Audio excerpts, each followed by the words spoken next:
تو اسی وجہ سے کچھ مہینوں کی فضیلت اللہ کے رسول صلی اللہ علیہ وسلم نے دی ہے اور کچھ مہینوں کی فضیلت اللہ کے رسول صلی اللہ علیہ وسلم نے نہیں دی. ان میں سے شعبان بھی وہ مہینہ ہے جس میں نبی کریم صلی اللہ علیہ وسلم نے اس کی فضیلت اور اہمیت دوسرے مہینوں کی مطابق اس طرح نہیں دی ہے اور اسے اسی طرح ترتیب دیا گیا ہے. محترم سامعین کرام, مہینوں کے نام پر قوم اپنی قومی زبان میں اس طرح نام رکھے ہوئے ہیں, اسی لیل النہار کی تبدیلی کے باعث اس کو ترتیب دیا گیا اور اسی طرح اس نام کی چلت پھرت میرے اور آپ تک چلتی بھی آئی ہے. سامعین کرام, ہمارے رہبر اور رہنما حضور کریم صلی اللہ علیہ وسلم کا اس شعبان کے مہینے میں ان کا انداز کیا تھا اور اس کی فضیلت اور اہمیت اور اس کی حقیقت ہمارے سامنے کیا بیان کرتے ہیں, یہ پہلا حصہ ہے جس کی تفصیلات آئیے ہم بڑی تفصیل کے ساتھ دیکھنے کی کوشش کریں گے. سامعین کرام, اللہ کے رسول صلی اللہ علیہ وسلم اس مہینے کی آمد جیسے ہی ہو جاتی, انفرادی طور پر اور اجتماعی طور پر اس مہینے میں باقاعدہ طور پر رمضان کی تیاری کے لیے اپنے آپ کو تیار کر لیتے اور اس کی تربیت کا سامان اس مہینے میں بڑے شور کے ساتھ کرتے ہوئے نظر آتے تھے. نبی کریم صلی اللہ علیہ وسلم کی احادیث کریمہ حضرت عائشہ رضی اللہ عنہ سے مروی جو ہیں وہ اس طرح بتاتی ہیں کہ نبی کریم صلی اللہ علیہ وسلم شعبان کے علاوہ آپ کسی اور مہینے میں اتنے روزے کبھی نہیں رکھتے تھے. یعنی اس مہینے میں استقبال رمضان کے لیے تیاریوں والا مہینہ یہ شعبان کہلاتا ہے. اس مہینے میں رمضان کے لیے تیاری کی جاتی کیونکہ وہ رمضان وہ مہینہ ہے جس میں اللہ رب العالمین کی جانے والی نفل عبادات کو فرض کا درجہ دیتا ہے اور فرض عبادات کو 70 گنا تک بڑھا کر اسے افضلیت عطا کر دی جاتی ہے. اس وجہ سے کیونکہ وہ بڑا مہینہ ہے, اس بڑے مہینے کی تیاری کے لیے شعبان ہی سے وقت کے رسول صلی اللہ علیہ وسلم اس کی کثرت کیا کرتے تھے. سب سے پہلا کام اس حدیث مبارکہ کے ذریعے سے مجھے اور آپ کو معلوم ہوا وہ یہ ہے کہ وہ روزے کے ذریعے سے اس میں کثرت کیا کرتے تھے. ایک تاریخ کے صفحات ہمیں یہ بھی بتاتے ہیں کہ نبی کریم صلی اللہ علیہ وسلم کبھی کبھی پورے مہینے کے روزے وہ اس شعبان کے مہینے میں رکھا کرتے تھے اور کبھی ایک تاریخ کے صفحات یہ بھی بتاتے ہیں کہ کبھی روزہ رکھتے اور کبھی چھوڑ دیا کرتے تھے. اس طرح کثرت تعداد میں روزہ رکھنے کی اگر کہیں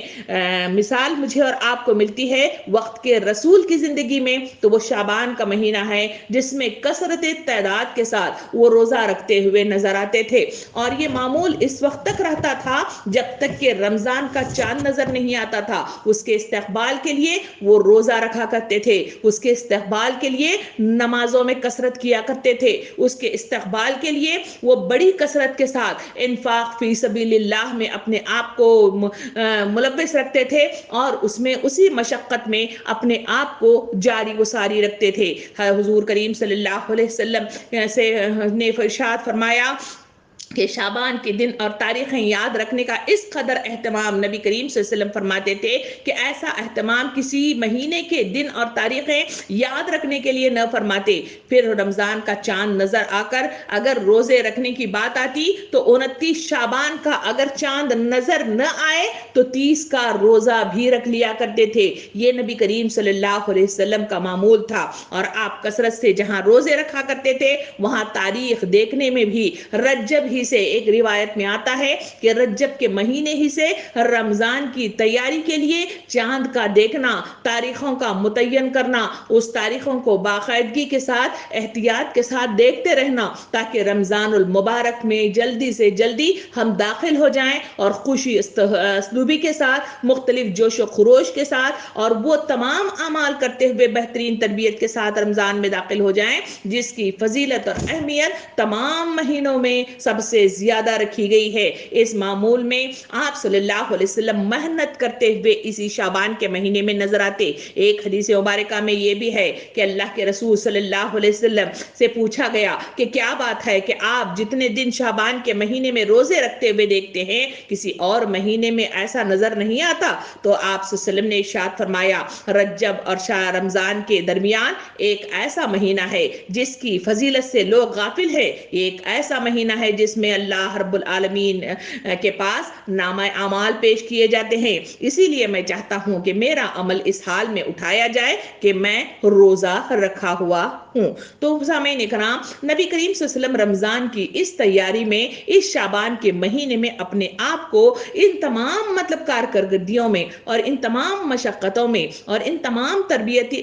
چیزوں میں اپنے آپ کو لگائے رکھتے، محنت کرتے، جدوجہد کرتے ہوئے نظر آتے تھے. روزے کے علاوہ آپ سخی اور نرم دل ویسے ہی تھے، مگر تاریخ کے صفحات بتاتے ہیں، حضرت عائشہ رضی اللہ عنہ اس کے سلسلے میں روشنی اس طرح ڈالتے ہیں کہ آپ صلی اللہ علیہ وسلم معاف کرنے میں اور سخاوت کرنے میں اس مہینے میں ہواؤں سے زیادہ تیز ہو جایا کرتے تھے، اور آپ کے گھر، آپ کے دروازے پر اگر کوئی سائل آ جائے تو وہ خالی ہاتھ اس ماہ میں کبھی بھی نہیں جاتا تھا اور اسے بھرپور دیا کرتے تھے. یہ ہے وہ تربیت جو رمضان کے مہینے میں داخل ہونے سے پہلے ہر امت مسلمہ کو اپنے اندر پیدا کرنے کی کوشش کرتے رہنا چاہیے. اس انفرادی عبادت کے آپ صلی اللہ علیہ وسلم معاشرے کی تربیت کے سلسلے میں بھی انفرادی ہی نہیں بلکہ اجتماعی طور پر لوگوں کے درمیان اہتمام کرتے ہوئے نظر آتے تھے. آپ اس مہینے میں لوگوں کو جمع کرتے، ان کو تلقین حق کرتے اور ان کو مختلف طریقے سے آگاہی رمضان کی دیتے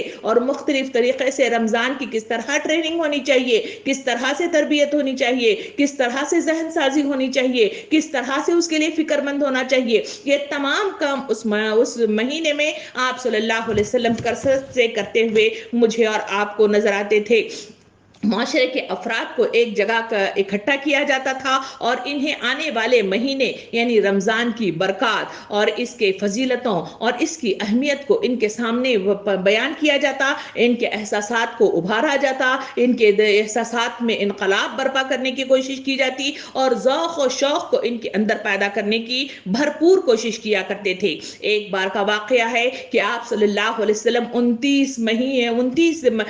شعبان جب ہوا تھا تو اس وقت آپ صلی اللہ علیہ وسلم نے لوگوں کو جمع کیا تھا اور وہاں خطاب فرمایا تھا. اس خطاب کے کچھ الفاظ میرے اور آپ کے سامنے احادیث کریمہ کے ذریعے سے کچھ اس طرح ملتے ہیں. آپ صلی اللہ علیہ وسلم نے ارشاد فرمایا، لوگو تم پر بڑا ہی عظمت و برکت مہینہ سایہ فگن ہونے والا ہے. اس مہینے میں روزے فرض کر دیے جاتے ہیں، ان کی راتوں میں قیام اور نوافل کی کثرت کی جاتی ہے. جو شخص بھی اس مہینے میں کوئی نفل عبادت محض رضائے رب کے لیے کرے گا وہ ایسا ہوگا جیسے اس مہینے کے سوا کسی دوسرے مہینے میں فرض ادا نہ کیے ہوں، اور جو اس مہینے میں کوئی شخص اپنی فرض ادا کرے گا وہ ایسا ہے جیسے اس مہینے کے سوا کسی اور مہینے میں 70 فرض ادا کیے ہوئے ہوں. یہ صبر کا مہینہ ہے، صبر کا صلہ جنت ہے، یہ ہمدردی اور مالی تعاون کا مہینہ ہے. یعنی آپ صلی اللہ علیہ وسلم لوگوں کو اسی طرح جوش و خروش دلایا کرتے تھے اور خطابات کے ذریعے سے مختلف طریقے سے لوگوں کو احساس دلایا کرتے تھے کہ ایک مہینہ ایسا سایہ فگن ہونے والا ہے جس میں سیل لگی ہوئی ہے، ایسی سیل کہ جو عبادات کرتے ہیں نوافل ہوں تو فرض کے برابر اس کے اجر ملے گا، اور جو فرض ہیں تو اس کا ثواب 70 گناہ تک بڑھا دیا جائے گا. اور شعبان کے آخری دنوں میں آپ صلی اللہ علیہ وسلم امت مسلمہ کو جہاں خود روزے کی تاکید خود کرتے تھے اور مختلف طریقے سے پورے مہینے کے روزے رکھتے تھے، مگر امت مسلمہ کو تلقین اس شعبان کے مہینے میں اس طرح بھی کی گئی ہے کہ آپ صلی اللہ علیہ وسلم شعبان کے 15 تاریخ کے بعد لوگوں کو روزہ رکھنے سے منع بھی کیا جاتا تھا. اگر کسی روزہ ہر مہینے رکھنے کی، ایام بیعت کے روزے رکھنے کی اگر کسی کو عادت ہے یا پھر جمعرات اور پیر کو رکھنے کی عادت ہے تو ایسے لوگ اس سے مستثنا ہیں، یعنی انہیں کرنے کی کوئی چھوڑنے کی ضرورت نہیں ہے. جو لوگ اس کے عادی نہیں ہیں ان کو کہا گیا کہ 15 شعبان تک روزے رکھا کریں، اور اگر اس کے بعد آپ پر عادت نہیں ہے تو اس کے لیے اپنے آپ کو اتنا مشقت میں نہ ڈالا کریں، کیونکہ رمضان کے مہینے کہیں ایسا نہ ہو کہ اس کی کثرت کی بنا پر رمضان کے مہینے میں سست پڑ جائیں اور پھر اتنی توانائی آپ کو نہ میسر آ جائے اور رمضان میں کرنے والے عبادات میں کمی بیشی آ جائے. اسی وجہ سے آپ صلی اللہ علیہ وسلم نے وہاں پہ روک دیا. البتہ ایک تاریخ کے صفحات مجھے اور آپ کو بتاتے ہیں کہ ایک شخص تھا جس کا نام عمران کے نام سے جانا جاتا تھا. اس شخص کے سلسلے میں کہا جاتا ہے کہ وہ شخص